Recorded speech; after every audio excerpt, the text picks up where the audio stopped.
Hey everybody, welcome to the Forest School Podcast. This podcast is all about exploring the fascinating world of forest school education and sharing our evolving perspectives on this ever-changing field. We want to take a moment at the beginning of this episode to thank you, our dedicated listeners, for joining us. But before we dive into this episode, we'd like to address something important. If you're just joining us, or if you've been with us since the beginning, you may have noticed that some of our earlier episodes sound a bit different. The Forest School Podcast began as our own personal journey through the world of education, and those early episodes reflect a time when we were still learning the ropes. While we're proud of our growth and progress through the years, it's essential to acknowledge that those early episodes may not meet the technical and content quality standards of our more recent episodes. Education is a field that's constantly evolving, and so are our views and insights. Our early episodes served as a public diary of our learning journey, complete with all the mistakes and learning experiences that came with it. We believe that it's essential to keep these episodes available for posterity as they remind us how far we've come. However, if you're here for the most up-to-date discussions on education and our best quality recordings, we'd encourage you to explore our more recent episodes. Our views have evolved, our production quality's improved, and we're excited to share our current perspectives and knowledge with you. So, whether you're here to trace our journey from the beginning, or you're seeking the latest insights into education, we're thrilled to have you along for the ride. Thank you very much for being part of the Forest School community. Let's embark on this journey together.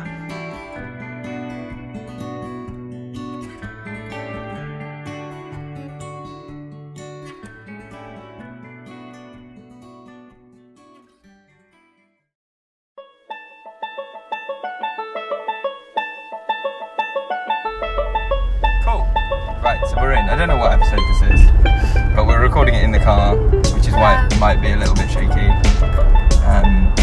But we've just come back off a storytelling retreat with Chris Holland. So we're just going to talk a little bit about that and what it was like.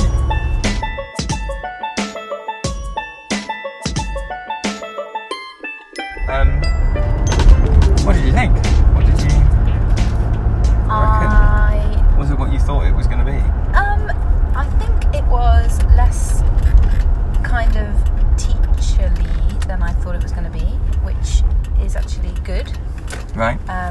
So I guess I imagined there might be like, here are a few ways to do this. Do you know what? I think that's what I was expecting too. I think I was expecting maybe a more, I don't want to say classical, but more of an approach that was like, oh, here is a technique for adding detail to a story. Okay, try that for 2 minutes. Okay, yeah. Here is a technique for adding suspense. Try that for 2 minutes. When actually it was much more, I guess, practice-based. Yeah. Lots of telling whole stories start to finish. And different things. It was a very small group, wasn't it? Yeah. Which I liked. I can't even imagine. Yeah, it was. You really felt like you got to know the people that you were with through listening to a story that they'd chosen, or two stories they'd chosen, and I think it was an ideal size. There were how many? 5, 6 of us? Yeah. Yeah. Including Chris. Yeah. Yeah, and I think that. Yeah, I wonder if in a larger group, Chris would have altered it to be much more kind of, okay, we're only going to hear 5 minutes of your story, just that sort of larger group might have necessitated more timekeeping. But it was nice to hear stories, and even so some of the exercises weren't they, okay, tell your story in 2 minutes, okay, now shrink it down to 1 minute, and even those, I think it would have been deeply unsatisfying if he had stopped hard at a minute. Yeah. But he kind of went, that's your minute, let them get the rest of the story out. Which actually, as the one telling a story, I felt really grateful for that, because I was kind of like, no, I need to get this out of me. I felt really strongly like I needed to get to a resolution, and quite often I was quite, by the end of the minute or the 2 minutes, I was actually reasonably close. Like I didn't have much more to add to my stories, but it was like almost the, not punchline, but the final like, and that's why he, and having that taken out would have been very frustrating. Yeah. Stepping back a little bit and looking at the wider picture, like, why do you think that storytelling is considered so important at forest school? Obviously not every forest school practitioner is going to use storytelling, but so many of us do, and in a way that's quite random. Why, what is your opinion about why it's used so much and why it's so important? I think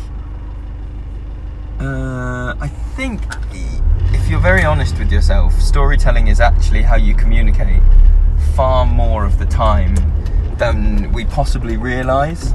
That possibly we think of telling a story as telling a story. You sit down and once upon a time and that's the story. But actually, storytelling can be what oh guys, why are you digging that hole?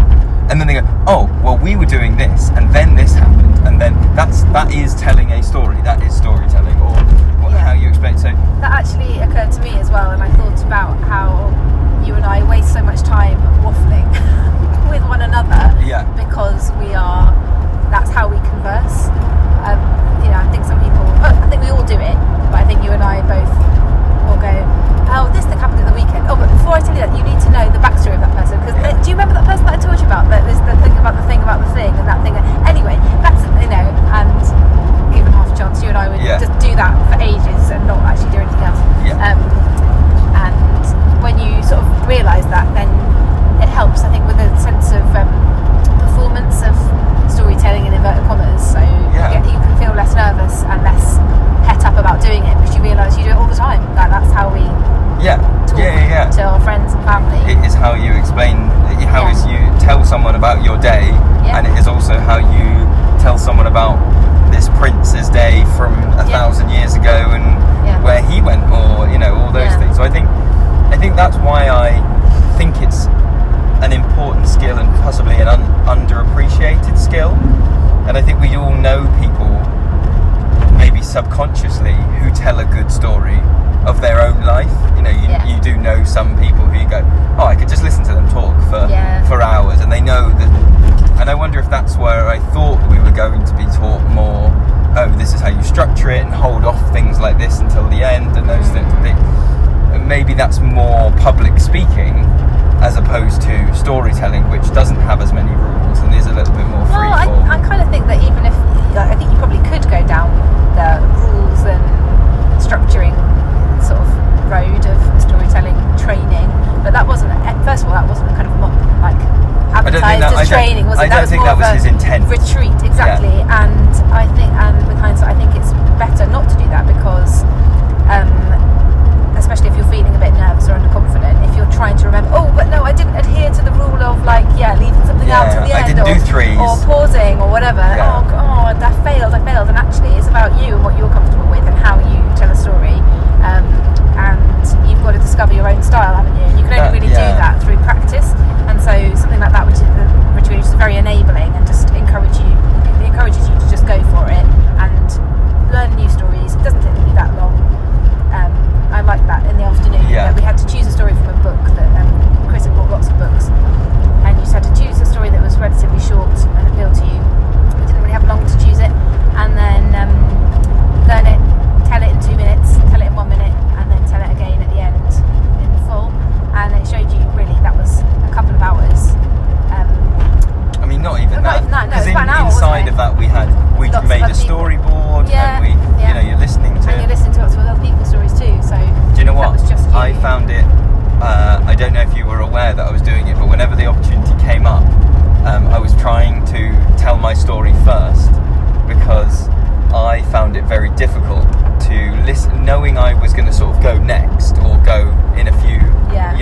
I found myself not fully appreciating other people's stories because I was going, oh God, maybe I should do that, and maybe I'll say that, and then and analysing theirs in a way not of appreciating it, but going like, oh, she had a little rhyme in hers. Oh, I wonder if there's a rhyme I could do in mine. And I'm having this thought spiral and not actually paying attention to her. So I was trying to go like, I just want mine out of the way, so that I can then listen effectively. I think for me,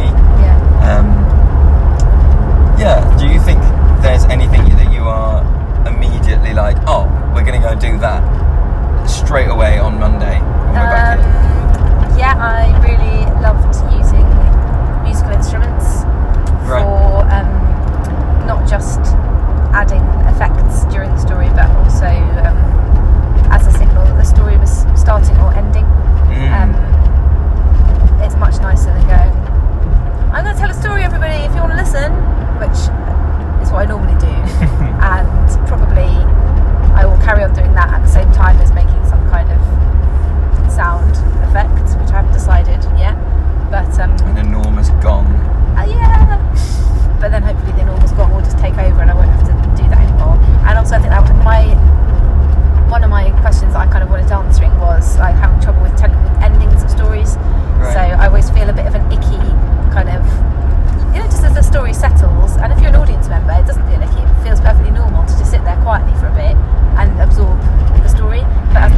always feel a bit like, and that's the end. You know, I'd always sort of fill that silence with a bit of like, it's finished now, and that was always a bit rubbish. Whereas if you had a little musical suddenly drops all your confidence that you've been very confident telling this story, and then it's like taking the mask off. Yeah, isn't yeah, it? that is. And now I'm back to me again. And if there was some sort of little musical thing, perhaps that would help that transition.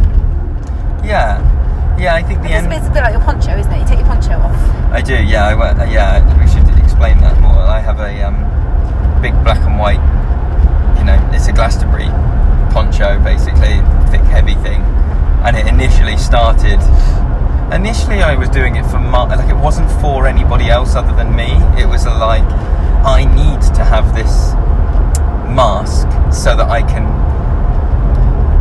I don't know. There are things, you know, you hold in your head about yourself, and maybe I didn't feel like Lewis could be silly and could do girly voices and things. But I put the poncho on so that I could be like, oh, I'm a storyteller right now. And actually, it's now become a thing where just putting the poncho on for a lot of our groups is enough. But they go, oh, Lewis can tell a story, and I don't feel like I need it for the same reasons. It's now shifted to a point where it is like you say, a musical signal. I think it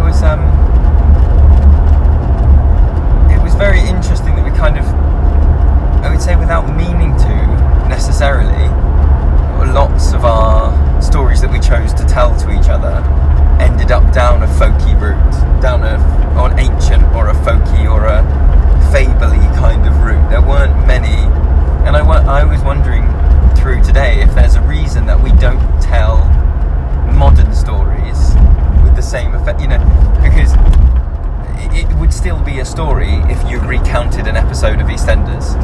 I mean, content-wise, that would be inappropriate for children. But do you know what I mean? It seems as though almost we're using time to distance it. You know, we don't tell many stories about a boy who lived in a tower block of flats, and you know, do you know what I mean? And I was I found that quite interesting that we're with the maybe in commas the art of storytelling is drawn more to the ancient and the old and the fantasy world. Well, that's what we tell our children, you know, fairy tales and things like that as well, isn't it? I wonder if they've always felt old. I wonder if, you know, 1,000 years ago, whether a fairy story still felt like a story from a long time ago. I reckon it does, I reckon it did. A lot of them do have a natural element to them, don't they? Which I guess ties in with Forest School in terms of you are outdoors, you are in a woodland setting, which is quite timeless as well, isn't it? You're not surrounded by anything that reminds you, apart from what we're wearing or bring with us. The landscape is the same when you're in a woodland. Yeah, a woodland that we look at today looks like a woodland that, you know, Prince whatever was looking at in the story.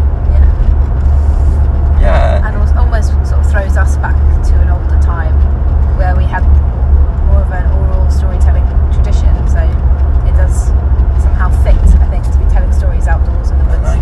I'm wondering now whether storytelling with a natural connection, you know, lots of the stories we have are about the importance of beech nuts or you know, this is what hazel can do, or this is, and I wonder if those are almost the equivalent between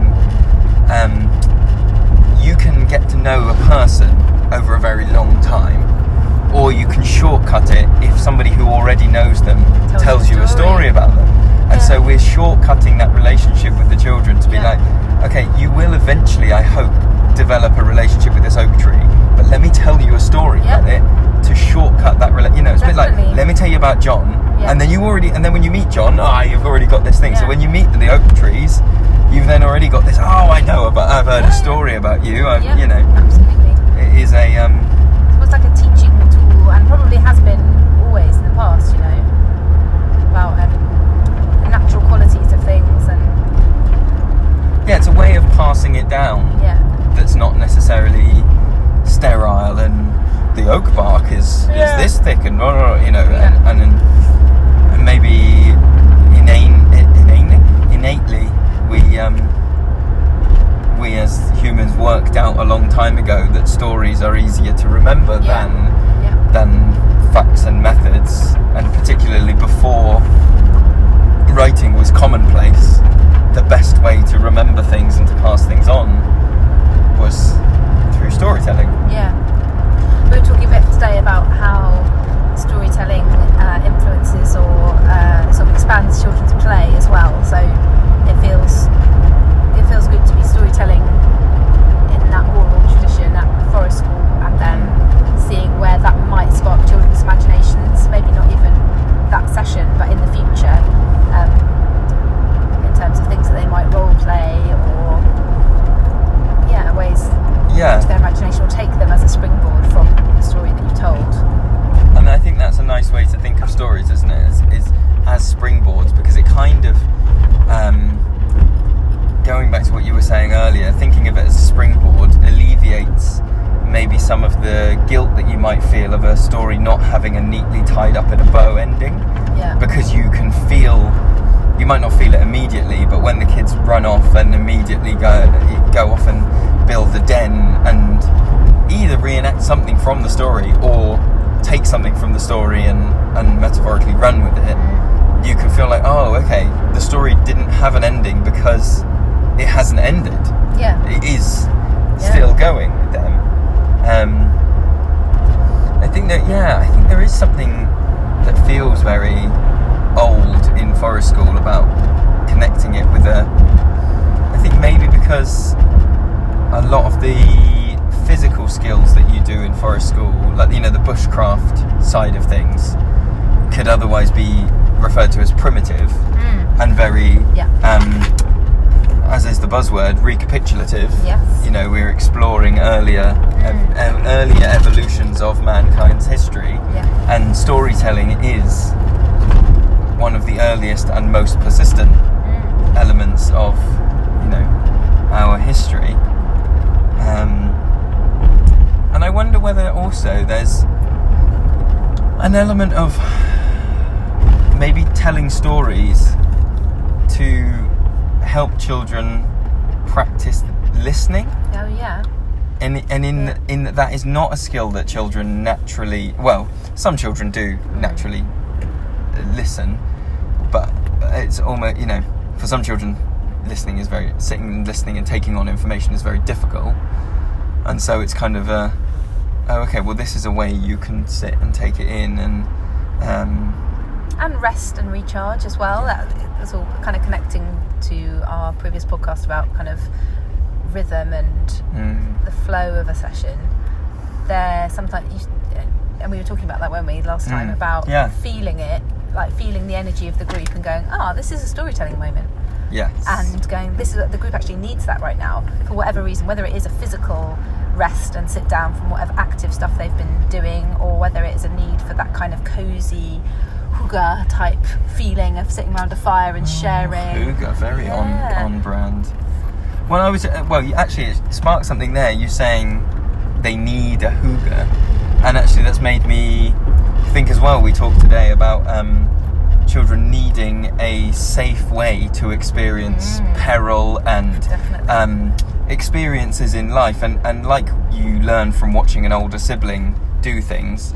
I think with a lot of stories, the hope is that rather than having to make all of our own mistakes, we can watch Mr. Fox make a bad mistake with his friends. That's Aristotle, that's Aristotle. Yeah. So Aristotle's theory is that we need stories, we need drama, because we not only imitate one another, and that's how we've learned through our evolution, but also we have the ability to empathise to such an extent that we will either watch or hear a story about somebody doing something, and we will feel that we have done that too. So it's the ultimate learning tool that enables us to develop further, and obviously like on a long scale of evolution, but also on a short scale of somebody's life, that you've heard a story about something, you haven't just listened and it's washed off of you, you've inhabited it and you've been that person for a bit. You have that ability to put yourself in the character's shoes. A little bit like some schools occasionally use for PHSE can use puppets. Yeah. And puppets can experience... I mean, puppets can be a good storytelling addition as well. But this idea that whether intentionally or unintentionally, you might have a child who is experiencing, I don't know, a grandparent might have died, or some other kind of let's just say bereavement as a general feeling.